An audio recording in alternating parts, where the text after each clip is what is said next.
खबर इस बीच आपको बता दें, चंडीगढ़ से इस वक्त ये बड़ी जानकारी मिल रही है। दरअसल निकाय चुनाव की मतगणना से जुड़ी हुई है बड़ी खबर। नगर परिषद के नतीजे घोषित हो गए। चंडीगढ़ से बड़ी जानकारी, 18 नगर परिषद के नतीजों में 9 पर बीजेपी ने जीत दर्ज की है। 1 पर जेजेपी, 1 पर इनेलो, 6 पर निर्दलीय प्रत्याशियों ने जीत दर्ज की। भिवानी से निर्दलीय, चरखी दादरी में बीजेपी, फतेहाबाद से बीजेपी, टोहाना में निर्दलीय, सोहना से बीजेपी, हांसी से निर्दलीय, नरवाना से निर्दलीय और जींद से बीजेपी, जज्जर से बीजेपी, बहादुरगढ़ से बीजेपी और कैथल से भी बीजेपी ने ही जीत दर्ज की।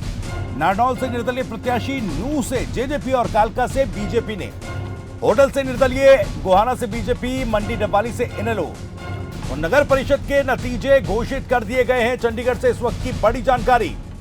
तो नगर परिषद के नतीजों की अगर बात की जाए तो 1 पर जेजेपी, 1 पर इनेलो, 6 पर निर्दलीय जीते हैं। भिवानी से निर्दलीय, चरखी दादरी में बीजेपी। अनिल हमारे संवाददाता ज्यादा जानकारी के साथ जुड़ रहे हैं। अनिल, नगर परिषद के नतीजे घोषित कर दिए गए हैं। 18 नगर परिषदों में से 9 पर बीजेपी ने जीत दर्ज की है। तो दबदबा कहीं ना कहीं बीजेपी का ही दिखाई दे रहा है नगर परिषद में। बिल्कुल, देखिए जिस तरीके से नगर परिषद के परिणाम अभी आए, हालांकि एक सीट अभी पलवल पर काउंटिंग जारी है जी। जो सीटों के अभी नतीजे हैं 17 नगर परिषद के, उनमें भारतीय जनता पार्टी की तरफ से 9 पर और जननायक जनता पार्टी की तरफ से 1 सीट पर, दोनों ही दलों की तरफ से 10 सीटों पर जो जीत है वो दर्ज की गई है। निर्दलीय 6 पर रहे और 1 इंडियन नेशनल लोकदल ने भी जो नगर परिषद की सीट है वो जीती है।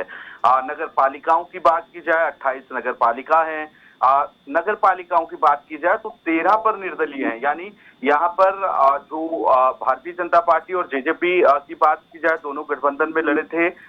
दोनों के 12 भाजपा और 2 जननायक जनता पार्टी, यानी 14 जो सीट है वो दोनों पार्टियों के मिलाकर है और 13 पर निर्दलीय है, जबकि 1 सीट पर आम आदमी पार्टी को भी जीत हासिल हुई है। इस्माइलाबाद की ये सीट है जिस पर आम आदमी पार्टी ने अपना खाता खोला है। तो कहीं ना कहीं ये जो पूरे अगर दोनों ही चुनाव की बात की जाए, नगर पालिका और नगर परिषद की बात की जाए, तो 24 पर जो बीजेपी और जेजेपी, 19 पर निर्दलीय जो उम्मीदवार हैं वो जीते हैं। इसके अलावा 1 पर आईएनएलडी है, 1 पर आम आदमी पार्टी है और 1 सीट पर अभी जो नतीजे हैं पलवल की सीट पर वो आने बाकी हैं। कुछ ही राउंड की काउंटिंग बाकी है और उसके बाद वहां के भी सीट पर स्पष्ट हो जाएगा कि किसके खाते में जाएगी। जी बिल्कुल अनिल, पलवल की सीट का आप बता रहे हैं कि अभी कुछ राउंड की जो काउंटिंग है वो जारी है, उसके बाद थोड़ी देर में स्थिति स्पष्ट हो जाएगी। और क्या माना जाए इस पूरे नतीजों को देखते हुए, इस पूरे समीकरण को देखते हुए, बीजेपी ने जिस तरह से सिंबल पर चुनाव लड़ने का फैसला किया था उसका सीधा असर नतीजों में दिखाई दे रहा है। बिल्कुल, देखिए अभी भारतीय जनता पार्टी और जननायक जनता पार्टी दोनों ही पार्टियों की तरफ से सिंबल पर चुनाव लड़ने का फैसला किया गया था और उसका नतीजों पर भी असर देखने को मिल रहा है। हालांकि कांग्रेस की तरफ से फैसला किया गया था कि सिंबल पर नहीं चुनाव लड़ेंगे।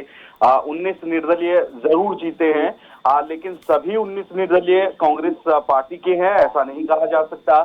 इसमें से ये देखना होगा कि जो 19 निर्दलीय है उन 19 निर्दलीय उम्मीदवारों में से किस पार्टी के उम्मीदवार को अपना समर्थन दिया जाता है। उसके बाद स्पष्ट होगा कि किस तरीके के आंकड़े रहते हैं। और अभी तक भी 24 के करीब जो है जीत दर्ज की है भारतीय जनता पार्टी और जननायक जनता पार्टी की तरफ से। 1 सीट जो पलवल की है उस पर भी भारतीय जनता पार्टी के उम्मीदवार कुछ आगे नजर आ रहे हैं। तो ऐसे में 25 भी ये संख्या जो है वो हो सकती है। चलिए, बहुत बहुत शुक्रिया अनिल आपका इस तमाम जानकारी के लिए। नजर आप बनाए रखें।